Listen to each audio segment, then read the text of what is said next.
May ilaw na kami.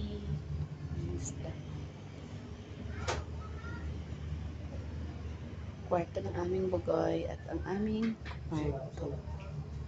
Pa kaming ano. Yung CR namin. Hindi pa tapos. Ang kusina marami pang ano, kalat. Hindi pa tapos. Magligpit. Mga isda. Ang kulang lang namin is aming lamisa, ang aming kama. Yun na lang. Tsaka yung washing.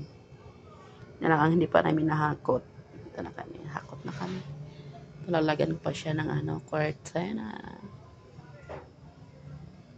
Tapos, ang labas, madilim. Kailangan talaga may ilaw kasi madilim. Yung mga kapitbahay namin, oh. Ayun, kapitbahay namin nag-inom. Ito makabila, may kapitbahay kami, ayun, oh. Yun, di ba? Ang dilim, kailangan may ilaw talaga sa labas. Kahit yung solar lang, para maliwanag.